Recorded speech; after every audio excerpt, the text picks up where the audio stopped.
Today on Blue 58, as we edge ever closer to the start of training camp, we're seeing more and more new stuff come out about the Packers, but it looks a lot like stuff we've seen in the past. Why is that? Let's explain and explore that phenomenon.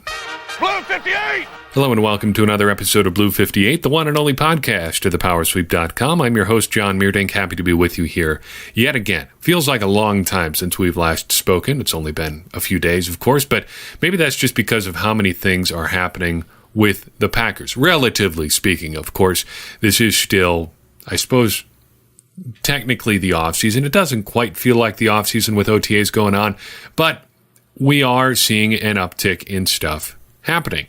Actual football type things. Today, Tuesday, you're listening to this Wednesday or later, there was actual Packers football happening. An open practice in June in Green Bay.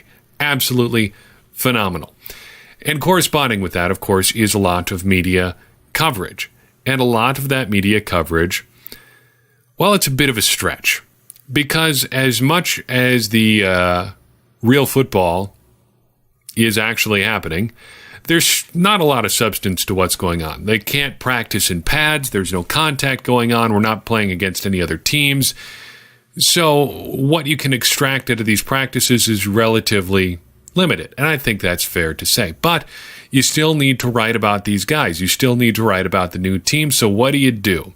Well, you come up with ways to write about guys on the team that aren't necessarily dependent on the guys themselves. So you end up telling kind of the same stories that you tell each and every year.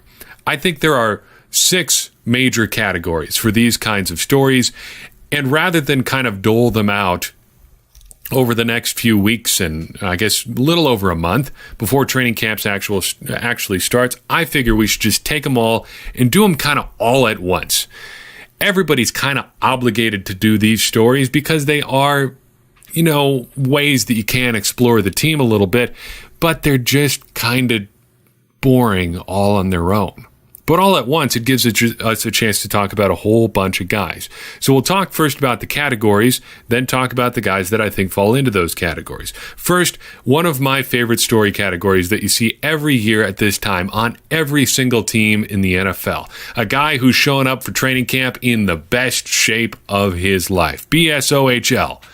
This year, we've got 2 entries into this storyline, Blake Martinez and Aaron Jones. Both of them have had extensive write-ups on their new diets, their new training techniques, and how they think being in better shape is going to help them throughout this upcoming NFL season. And good for them, but color me a little bit skeptical about how much it's really going to help. I'm sure it can help a little bit, but just the fact that we're seeing the storyline each and every year makes you wonder why everybody doesn't come into training camp even in better shape than they've ever been. Wouldn't that be the goal? It kind of seems like that's something you should probably be working on if you're a professional athlete. And I think pretty much everybody is, but every year a couple guys get singled out as being in the best possible shape ever. I do think this can be an interesting story because I think training methods are really interesting. Unfortunately, I don't think we got terribly interesting versions of that story this year in Green Bay. Nobody tried some wacky new training method. Nobody went with some extreme new diet. It was all pretty much standard stuff. On top of it, you've got Mr. Play It Straight Down the Middle Blake Martinez and relatively soft-spoken Aaron Jones telling these stories, through reporters. It's not going to be the most outlandish guys. If you had, say, Mike Daniels deciding, this offseason he's going to become a pescatarian or something unusual like that, unusual for Mike Daniels, and he goes to extreme lengths to only eat fish all offseason. I don't know, I'm making this up off the top of my head. That would be an interesting story because Mike Daniels, I think, is a little bit more of an interesting guy, but we still end up seeing these stories each and every year because somebody ends up doing this every year. As far as actual football-related storylines, another of my favorites is this one. The young guy who didn't play much last year but might be good this year if they get to play a little bit more. I think there's 2 versions of this storyline. There's first the guy who was good in just a few snaps last year, so maybe if you play him a lot of snaps, he could be even better. And you see a lot of stories kind of in that vein. Raven Green is this year's winner in that category for the Packers. I saw a story earlier this week on Cheesehead TV, and I'm not dunking on them. I think it's just a headline issue. They probably should have thought through the headline a little bit better, but the title of the piece is Who is Raven Green? And maybe even who the heck is Raven Green? The body of the piece was better than that. Basically saying, for those of you who don't know who Raven Green is, here's how he can contribute this year. That's, I think, a fair perspective. The vein of the storyline overall, though, is, hey, this guy was pretty good in the past. Maybe if you played him a lot more, he'll be really good, which might work. It also might not. There also might be a reason that he didn't play a whole lot. Kind of also in this vein, and I think they're going to fall in a bunch of different categories that apply to younger players, but Marquez Valdes-Scantling and Equanimeous St. Brown both are going to get this treatment this year. They're going to be in a lot of stuff talking about the second-year leap and things along those lines. But they also fall into that category of guys who played a little last year, and maybe if they play a lot, they'll be super good. There's also, along these lines, the second category, the guy who didn't play a whole lot last year because he was bad, but maybe if we play him a lot this year, he'll be good. Yeah, kind of like reverse psychology. Yeah, you start really thinking about it. Maybe it was just that he needed to play more and figure out how to not be bad, because then he'll be good. Then the Packers will be good. Why didn't they think of that? I don't know, but good thing we're bringing it up, because now they'll know about it. I think a guy that falls into this category is Oren Burks. A lot of people talk about how Oren Burks could have a big year this year. Maybe he will. But I think the way that we have been talking about him right now is, yep, he was disappointing last year, but maybe this year he'll get an opportunity to play a little bit more, and he'll be even better. The third category I'd like to talk about applies pretty much exclusively to veterans, and this got to be these veterans have to be guys that have been around for a while. And the storyline that you see every year about this time concerning veterans who have been around for a while is that they want to still prove that they can do it. You know, so-and-so wants to prove that even at 32, he's still among the elite players in the NFL. Jimmy Graham was almost in this category, but I think he falls into a different one as well. Mike Daniels is the defensive player, I think, who has been brought up again and again and again as a guy who wants to prove that actually he is still a good player. Is he still a good player? I guess we'll just have to wait and find out, but he sure as heck wants to prove that he can still get it done. A lot of pieces like this popped up around the time that the idea of Mike Daniels being traded kind of came up fairly regularly earlier this offseason. I want to see it first from Mike Daniels, and I'm not sure. Well, let's talk about Mike Daniels for a second, because I think Mike Daniels is still a useful player. I'm not sure he's still an elite player, but I'm not sure the Packers really need him to be anymore.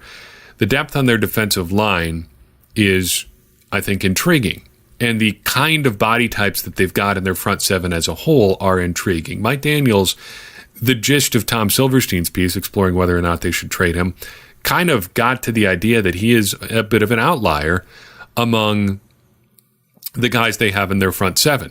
He's a little bit shorter and a little bit lighter than a lot of the other front seven type players. The Packers have really tended towards these long, super athletic guys the last few years. Even Tyler Lancaster, though he's built like a polar bear, is pretty athletic. His testing numbers at Northwestern's Pro Day were phenomenal, and we even talked about that a little after last year's draft, how he was going to be a guy to watch just because of his athletic profile and kind of just because of the length of his arms. Mike Daniels doesn't really have that. He never really had those astonishing physical attributes. He's a little bit short. He's a little bit light for a defensive lineman. And he was never like a jaw-dropping athlete. Where he got it done was, technique and drive, and that wrestling background certainly helped. But now, heading into the later years of his career, he's got to prove that he can still do it, and there's a bit of an uphill road for him. I think the Packers getting more depth on their defensive line can only help Mike Daniels, but because I think you saw him wear down a little bit over the last couple of years just by having to play a huge amounts of snaps, especially early in the season. Last year, he had to play a ton of snaps early in the season, and that just proved to be unsustainable. And I think it's not the best idea to have one or two defensive linemen playing the amount of snaps that he and Kenny Clark were. So adding talent around Mike Daniels could help Mike Daniels continue to prove that he can get it done at an NFL level. On offense, we're in the third or fourth year of Brian Bulaga having to be the victim or subject, I guess I should say, of this particular storyline. Look, Brian Bulaga is good. And if he's on the field for 12 games a year, I think your money's well spent, because when he is on the field, he's at the very least an above average right tackle. And you can never have too many good linemen. Sure, if you're only getting him for 11, 12 games a year, you're paying maybe a little bit more than you might like. But assuming he stays healthy, assuming he can give you most of a season, there's really no reason to move on at all, just because he's that good. And he's, I think at peace with what he is as an NFL player. He did a great interview earlier this offseason with Michael Cohen of The Athletic. Really interesting, thoughtful guy. Apparently a pretty good golfer too. Seems pretty comfortable with the kind of player that he is. And as he's told Cohen, he is coming off an offseason where he didn't have to have surgery for the first time in quite a while. That's a pretty good place to be, especially if you're heading towards those 30-plus years. The fourth storyline I'd like to talk about is younger veterans who are still wondering whether or not they may be good, or whether or not they could ever be good. You get this with guys that are in their third or fourth year, and you're starting to wonder, did we waste a draft pick on this guy? Did the Packers make a bad decision here? And could this guy ever turn out to actually be any good?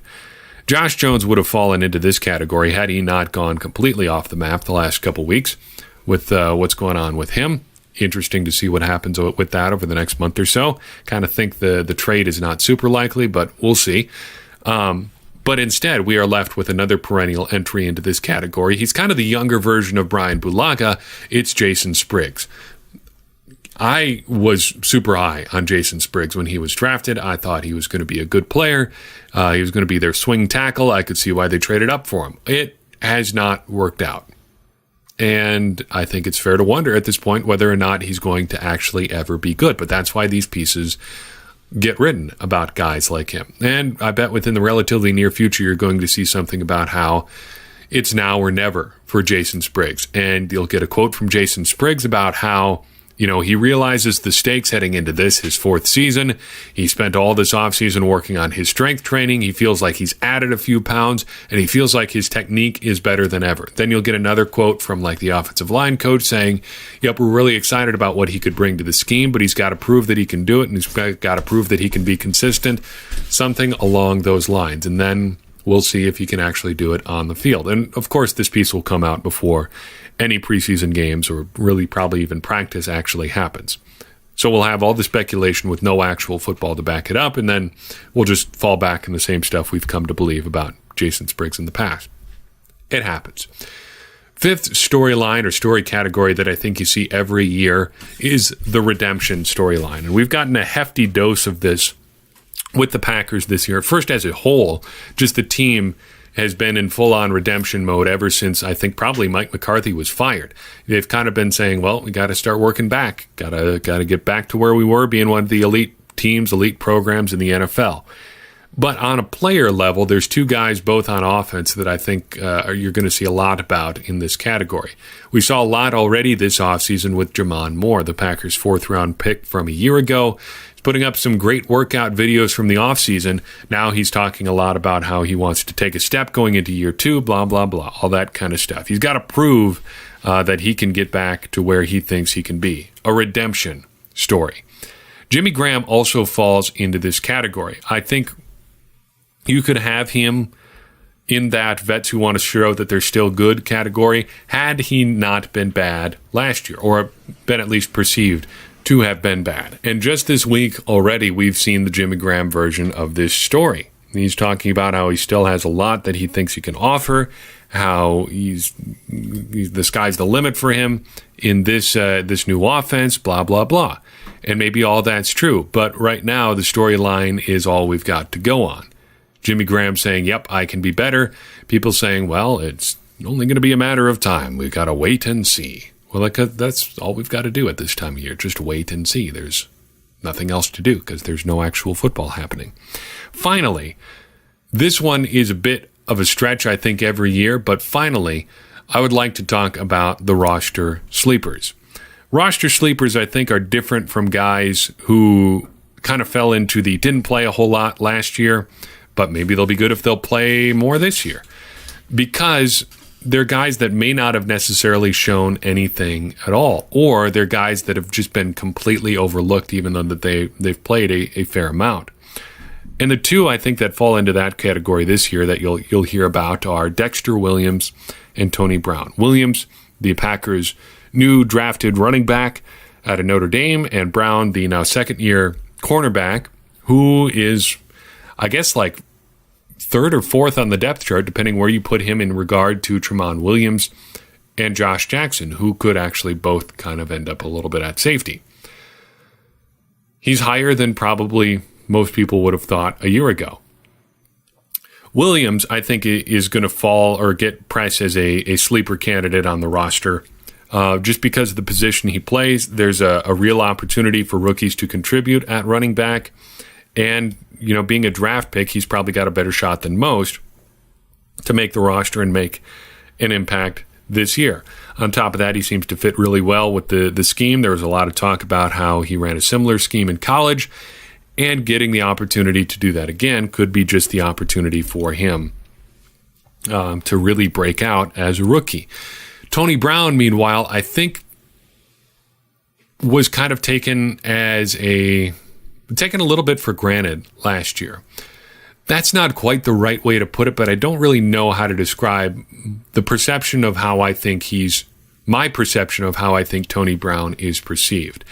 I think Brown, a little bit last year, was a victim of people seeing young defensive backs like 2015 through 2017 get exposed in the Packers defense just because they didn't have anybody else around them. So think about guys like Ladarius Gunter or Quentin Rollins, maybe even Demarius Randall to an extent.